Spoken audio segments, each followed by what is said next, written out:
काँग्रेस लोकसभा निवडणुकीच्या तयारीला लागलेली आहे आणि 48ही मतदारसंघामध्ये जे आहे उमेदवाराची चाचपणी करत आहे। त्यामुळे इच्छुक उमेदवारांच्या जे आहे ते याद्या मागवण्यात आलेल्या आहे। आपल्यासोबत यावरच बोलण्यासाठी शहराध्यक्ष तथा आमदार विकास ठाकरे आहे।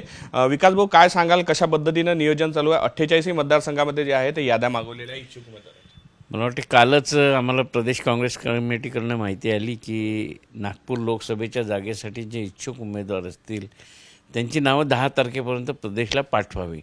48 जागांबाबत काय आहे ते मला माहिती नाही, परंतु नागपूर शहरातली जी जागा आहे ती काँग्रेसची जागा आहे। त्याच्यासाठी आम्ही काँग्रेसचे नेते कार्यकर्त्यांना आव्हान केलं आहे की आपण 9 तारखेपर्यंत आपले अर्ज देवडिया काँग्रेस भवन इथे सादर करावे, जेणेकरून आम्ही 10 तारखेला ते सर्व अर्ज प्रदेश काँग्रेसला पाठवून आपली प्रक्रिया पूर्ण करू शकू।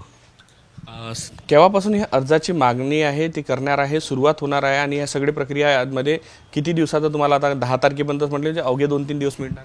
उद्या सकाळी 10:30-11 पासून देवडिया काँग्रेस भवनमध्ये हे अर्ज स्वीकारले जातील आणि 9 तारखेला रात्रीपर्यंत आम्ही हे अर्ज स्वीकारू।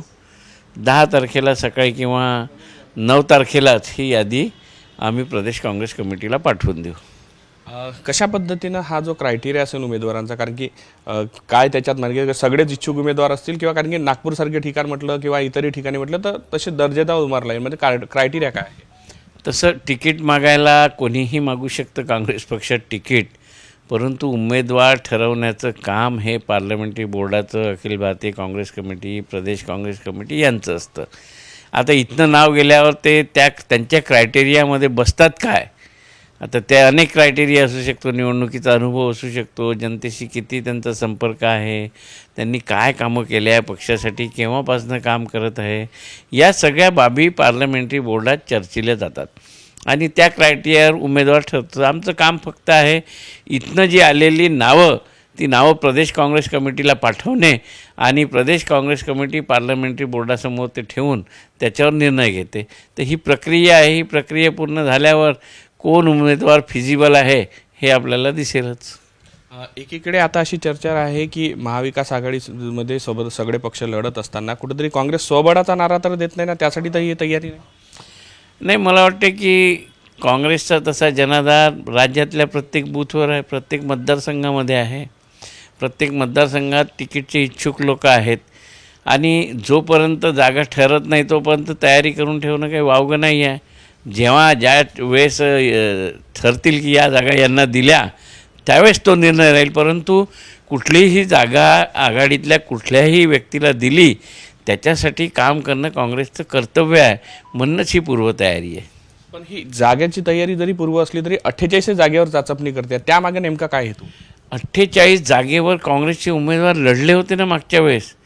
NCPला किंवा इतर पक्षांना जागा सोडून ज्या जागा होत्या त्याच्यावर काँग्रेसचे उमेदवार लढले होते आणि मला वाटते की जिथे काँग्रेसचे उमेदवार लढले होते तिथे काँग्रेसला मतही मिळालेले आहे। तर मग त्या जागेवर तयारी करण्यास हरकत नाही। ती तयारी जर आघाडीतल्या दुसऱ्या उमेदवारासाठी कामात येईल ना। शेवटी कितीही पक्षांच्या आघाडी झाल्या तर जे त्या आघाडीमध्ये समाविष्ट पक्ष आहे ते सर्वच कार्यकर्त्यांना कामं करायचे आहे, तर ही केलेली तयारी ही उमेदवाराच्या कामातच येणारी आहे।